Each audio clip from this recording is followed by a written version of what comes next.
चीन की military exercise act of war, बड़ी खबर। ताइवान स्ट्रेट में चीनी नाकेबंदी से ग्लोबल ट्रेड पर असर। ताइवान के रक्षा मंत्री ने दी वार्निंग, बड़ी खबर। ताइवानी मीडिया रिपोर्ट में बड़ा दावा, विजय के अपर गोप्रो पर आएंगे और इससे पहले वाली दोनों ब्रेकिंग और शॉट एक एक करके आप बगल में चलाते रहेंगे। ये देखिए जरा, चीनी exercise act of war, Taiwan ने बड़ी चेतावनी दे दी है। बढ़ते तनाव के बीच चीन को ताइवान की बड़ी चेतावनी, इस वक्त की बड़ी खबर। मैं चाहूंगा जो ब्रेकिंग और शॉट्स हैं वो बगल में जरूर चलाएं। ये देखिए, चीन की भड़काऊ मिलिट्री एक्सरसाइज माना जाएगा युद्ध। ये देखिए एक्सक्यूज मी, ताइवान स्ट्रेट में चीनी नाकेबंदी से ग्लोबल ट्रेड का जो जोखिम है वो बढ़ गया है। चीनी वॉर ड्रिल से ताइवान स्ट्रेट के पोर्ट हुए जाम, बड़ी खबर। ताइवान के चारों ओर चीन की जॉइंट स्वॉर्ड 2024 बी एक्सरसाइज है। ताइवान के रक्षा मंत्री वेलिंगटन क्रू ने दी वार्निंग, ये बड़ी खबर आ रही है। लेकिन इस सब के बीच में विजय मेरे बगल में ब्रेकिंग दिखाइएगा, उससे पहले हमारा जरा फ्लोर दिखाइए, एक बार फिर से हमारी ब्रांडिंग दिखाइए। अगली खबर जरा ध्यान से देखिएगा। Sumit, be on stand by. कल रात ब्लड बाथ हुआ है, कल रात ब्लड बाथ हुआ है, ध्यान से देखिएगा। ब्रेकिंग और शॉट, इजरायली एयर स्ट्राइक से फिर दहला बेरूत। ब्रेकिंग और शॉट, सबसे हैरान करने वाले शॉट से दाहिया में आईडीएफ की विनाशक बमबारी। ये देखिए, एमएन साहब करिएगा। पिन पॉइंटेड अटैक में तबाह बहुमंजिला रिहायशी इमारतें। हिजबुल्लाह की इमारत पर 4 हैवी बम से हमला किया गया। ये देखिए शॉट्स, आसमानी धमाके में जमीन दोस्त हिजबुल्लाह का ठिकाना, बड़ी खबर। इंटरेस्टिंग बात क्या है कि एक एक्सप्लोजन के बाद मल्टीपल एक्सप्लोजन हुए, इसका मतलब वहां पर वेपन्स थे, ऐसा कहा जा रहा है।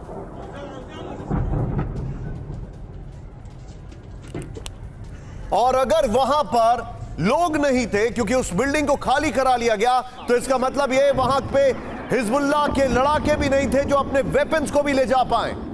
यह बहुत बड़ा पॉइंट है। हिजबुल्लाह के लड़ाके बच्चे नहीं है कि अपना वेपन्स भी उठाकर ले जा पाए। यह बड़ी खबर है। शॉट देखिए, फुल फ्रेम पे शॉट दिखाइए जरा। यह बड़ी खबर आपके सामने, यह इस वक्त की बड़ी खबर। वेरी गुड, यह देखिए जरा, ये इस वक्त की वेरी गुड आपके लिए नहीं है, मुझे यहां पर एक इंफॉर्मेशन दी गई है, उसके लिए मैं बता रहा हूं आपको डिटेलिंग। ये आइए जरा, यहां पर आईडीएफ की बमबारी, इस वक्त की बड़ी खबर। बेरूत में तबाही नॉन स्टॉप। ये देखिए, अरे बड़ा पोएटिक लिखा है किसी ने, बगल में ब्रेकिंग और शॉट दिखाइए। यहां पर आईडीएफ की बमबारी, बेरूत में तबाही नॉन स्टॉप। ये देखिए जरा, यहां पर ये देखिए, आप इजराइल की 11 से ज्यादा एयर स्ट्राइक से बेरूत में कोहराम हो गया है। आप बगल वाली वीडियो का एमएन सब करिए। दाहिया इलाके में हिजबुल्लाह की इमारतों पर बमबारी हुई है, हमलों में तबाह कई बहुमंजिला रिहायशी इमारतें। लेलाकी में भारी धमाके में नष्ट हिजबुल्लाह के ठिकाने, हमलों में अंडरग्राउंड हथियार डिपो तबाह करने का दावा। एक और बड़ी खबर, ब्रेकिंग और शॉट। विजय सीधे आइए, बेरूत में ईरानी दूतावास के नजदीक बड़ा धमाका। अल मायादीन का जो शटडाउन ऑफिस है उसके ऊपर अटैक किया गया। ब्रेकिंग और शॉट, एमएन साहब। ईरानी दूतावास से लगी इमारत को किया गया टारगेट। आईडीएफ हमले में पूरी तरह तबाह हुई इमारत। यह देखिए जरा, आईआरजीसी कुद्दस फोर्स होने की आशंका में हमला किया गया, लेकिन वहां पर था कुछ और। एक और बड़ी खबर, सीधा आइए, ब्रेकिंग और शॉट, फिर 3 ब्रेकिंग 3 शॉट पर जाएंगे विजय। बेरूत में टीवी चैनल पर एयर स्ट्राइक से दहशत। ब्रेकिंग और शॉट, हालांकि वो चैनल खाली करा लिया गया था, यह आपको बताना जरूरी है। लेबनानी चैनल अल मायादीन के ऑफिस पर हमला किया गया, जो कि हेविली ईरान का प्रोपेगेंडा चैनल जिसके तौर पर कहा जाता था।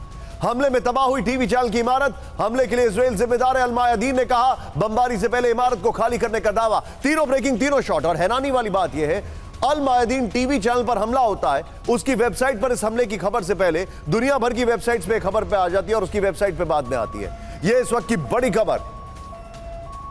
मैं चाहूंगा विजय, फर्स्ट और second from the left, first और सेकंड, ये दोनों ब्रेकिंग और शॉट लीजिए और सीधे चले सुमित के पास। सुमित, कल रात में तो ब्लड बाथ हुआ है, बताइए मुझे क्या क्या जानकारी है।